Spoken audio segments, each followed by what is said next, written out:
સુરતમાં 19 વર્ષીય યુવતી નેનુની આત્મહત્યાનો મામલો બહાર આવતા ચકચાર મચી જવા પામ્યો છે. સુરતમાં 19 વર્ષીય યુવતી નેનુની આત્મહત્યાનો મામલો બહાર આવતા ચકચાર મચી ગઈ છે. આપઘાતના પાછળનું કારણ નીલ દેસાઈ નામના યુવક દ્વારા થતી પજવણી હોવાનું સામે આવ્યું છે. પોલીસ તપાસમાં ખુલાસો થયો છે કે યુવક નીલ અને તેના પિતા બંને સામે પોલીસ સ્ટેશનમાં ગુનો નોંધવામાં આવ્યો છે. આ મામલે સમગ્ર શહેરમાં આક્રોશનો મોજું જોવા મળ્યો. એ જ સ્થિતિને લઈને કતારગામ વિસ્તારમાં પાટીદાર સમાજના અગ્રણીઓની હાજરીમાં એક વિશેષ બેઠકનું આયોજન કરવામાં આવ્યું. આ બેઠકમાં અલ્પેશ કથિરિયા, વિજય માંગુકિયા, ધાર્મિક માલવ્યા અને પ્રતાપ દુધાત સહિતના અગ્રણીઓ ઉપસ્થિત રહ્યા. આ બેઠકમાં 2000 કરતાં વધુ લોકોએ હાજરી આપી.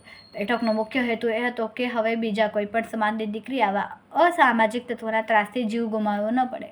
આવી ઘટનાઓ સામે કડક કાયદેસર પગલાં લેવામાં આવે અને સમાજ જાગૃત બને તે માટે આ બેઠકનું આયોજન કરાયું હતું.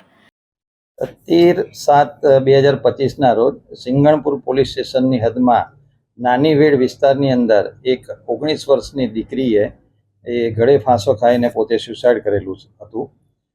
આ દીકરી જે છે એક પ્રાઇવેટ ટ્યુશન ક્લાસીસની અંદર પોતે આસિસ્ટન્ટ તરીકે નોકરી કરતી હતી, પરંતુ તેણે 13મી તારીખે સાંજે 7:30ની આસપાસ પોતે પોતાના ઘરે દુપટ્ટાથી મતલબ ગળે ફાંસો ખાઈને સુસાઇડ કરેલું હતું.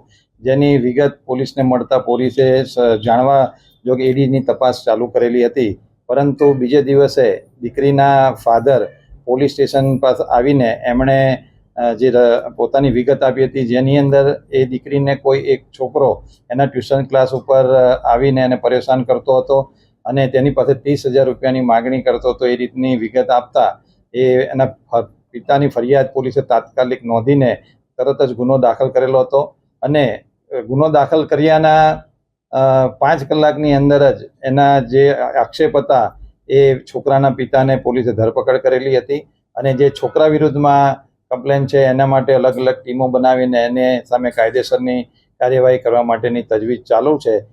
ગઈકાલે પોલીસ અધિકારીઓ દ્વારા છોકરીના પિતા સાથે મુલાકાત કરવામાં આવેલી હતી અને તેમની સાથે સમાજના આગેવાનો પણ આવેલા હતા. તેમની સાથે ઊંડાણપૂર્વક ચર્ચા કરીને એમની જે રજૂઆત હતી એ પોલીસે સાંભળી અને એ દિશામાં પોલીસે કાર્યવાહી કરેલી છે. એમાં સમાજના આગેવાનો દ્વારા વિસ્તારની અંદર અમુક વિસ્તારોમાં અમુક ચોક્કસ પ્લેસ ઉપરની રજૂઆત હતી કે ત્યાં છોકરાઓ છોકરીની છેડતી કરતા હોય એવી રજૂઆતો હતી.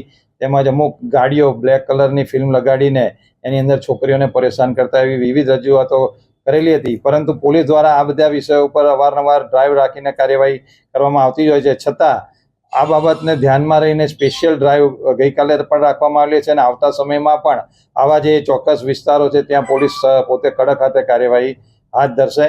આગેવાનો અને તેના પિતા સાથે વાતચીતથી તેઓ પોલીસની કાર્યવાહીથી સંપૂર્ણપણે તે લોકોને સંતોષ છે અને હાલમાં જે એના પિતાની ધરપકડ કરી છે અને આગળમાં એની પૂછપરછ કરવામાં આવશે અને આક્ષેપો જે કરેલા છે તે અનુસંધાને કાયદેસરની કાર્યવાહી હાથ ધરવામાં આવશે. Thank you.